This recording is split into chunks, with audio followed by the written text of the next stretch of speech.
দর্শক, রাজধানী সহ দেশের বিভিন্ন স্থানে চলছে পশু কোরবানি। আমরা সেই খবরই জানবো। আমাদের সহকর্মীরা আমাদের সঙ্গে যুক্ত হবেন রাজধানী গুলশান থেকে এবং ময়মনসিংহ থেকে। শুরুতেই আমরা যাচ্ছি গুলশানে, আছেন আমাদের সহকর্মী সজল শাইক। সজল, যেটি জানতে চাই যে বর্জ্য ব্যবস্থাপনা নিয়ে এর আগেও আপনি বলছিলেন যে সেখানে সুষ্ঠু যেখানে সেখানে করার কথা বলা হয়েছিল সেটি অনেক ক্ষেত্রে মানা হচ্ছে না। গুলশান তো অভিজাত এলাকা, সেখানে পরিস্থিতি কি? নগদের কাছে সব গ্রাহকই প্রিয়, তাই তো সারা দেশে ক্যাশ আউট চার্জ সবচেয়ে কম। কণা, আসলে দুইটি জায়গার পার্থক্য দেখানোর জন্য আমি গুলশান এসেছি। কারণ ঢাকা দক্ষিণ সিটি কর্পোরেশনের বেশ কয়েকটি এলাকাতে ঘুরেছি, সেখানে কিন্তু অলিগলিতে কোরবানি দেওয়া হচ্ছে।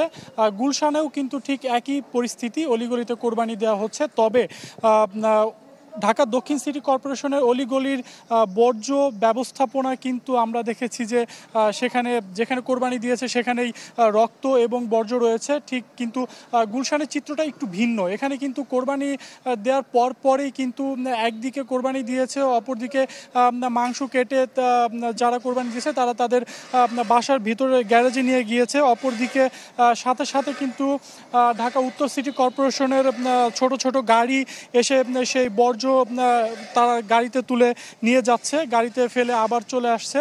ঠিক একইভাবে কিন্তু সাথে সাথে আবার পানি দিয়ে রাস্তাটা পরিষ্কার করা হচ্ছে। পরিষ্কার করার পরে কিন্তু সেখানে ব্লিচিং পাউডার দিয়ে ছিটানো হয়েছে যাতে দুর্গন্ধ না হয়। গুলশান একটি অভিজাত এলাকা, নিঃসন্দেহে সেই দিক বিবেচনা করে হয়তো বা এখানে একটি তড়িঘড়ির যেই কাজ সেটি আমরা দেখতে পাচ্ছি, যেটি কিন্তু আমরা ঢাকা দক্ষিণ সিটি কর্পোরেশনের বিভিন্ন এলাকাতে সেই জিনিসটি আমরা দেখিনি। রাজধানীর গুলশান থেকে এই ছিল আমার কাছে সর্বশেষ। সজল, আপনাকে ধন্যবাদ। কোরবানির আরও খবর জানবো, সে খবর জানাতে আমাদের সঙ্গে যুক্ত হচ্ছেন সুলতান মাহমুদ কনিক। কনিক, প্রথমে আপনাকে ঈদের শুভেচ্ছা, ঈদ মোবারক। আর যেটি জানতে চাই যে যেটি সজল বলছিলেন যে উত্তর সিটি কর্পোরেশন এলাকায় বর্জ্য সম্প্রসারণে বা অপসারণে তারা অনেকটা দ্রুত গতিতে সেটি অপসারণে সক্ষম হয়েছে, আপনি যেখানে আছেন সেখানে চিত্র কি?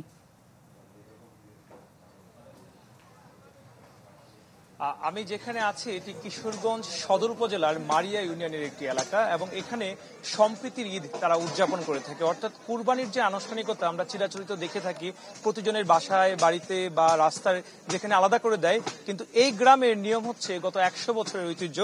প্রত্যেকে গ্রামের যারা আশপাশে আছেন প্রত্যেকেই 40, 50, 100টি পর্যন্ত গরু এই মাঠে নিয়ে এসে একত্রে জড়ো হন এবং এখানে কুরবানি দেওয়া হয়।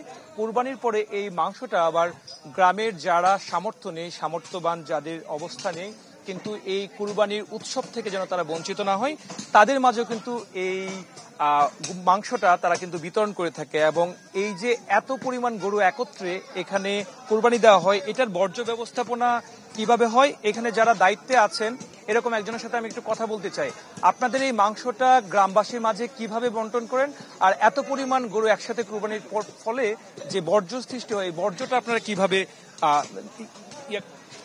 এটা প্রতি বছরের ন্যায় আমরা গ্রামের সকলে মিলে একসাথে গরু কুরবানি করি রঙ্গারকোনার আসকর হাজী বাড়ি জামে মসজিদ মাঠে, এবং সবগুলো গরু একসাথে কুরবানি করার পর এখান থেকে 3 ভাগের 1 ভাগ মাংস আমরা পঞ্চায়েতের এখানে পৌঁছাই এবং এই পঞ্চায়েতের মাধ্যমে আমরা 350 থেকে 400 করে ঈদের দিন বিকালে আমরা মাংসটা পৌঁছে দিই। আর বর্জ্য ব্যবস্থাপনা বলতে গেলে এখানে সবগুলো গরু গ্রামের একসাথে কুরবানি হওয়াতে আমাদের এখানে খুব একটা বর্জ্য ব্যবস্থাপনার সমস্যা হয় না। বর্জ্য ব্যবস্থাপনার জন্য আমাদের পঞ্চায়েত থেকে বা গ্রামের মসজিদ কমিটি থেকে সবার কাছ থেকে একটা অঙ্কের টাকা নিয়ে থাকি এবং সেই টাকা দিয়ে নির্দিষ্ট একটা লোক নিয়োগ করে থাকি আমরা এই বর্জ্য ব্যবস্থাপনা করার জন্য, এবং বিসিলিং পাউডার থেকে শুরু করে এবং গরু কুরবানি করার পরে যে রক্তের অংশটুকু বা অবশিষ্ট অংশ থাকে এগুলো আমরা নির্দিষ্ট একটা স্থানে নিয়ে মাটিতে পুঁতে রাখি। এবং আমাদের শহরের তুলনায় গ্রামে একত্রে গরু কুরবানি করার কারণে আমাদের খুব একটা বর্জ্য ব্যবস্থাপনা নিয়ে অসুবিধার সম্মুখীন হয় না এবং আমাদের এই ঐতিহ্য আমরা ধরে রাখবো 1000 বছর ধরে।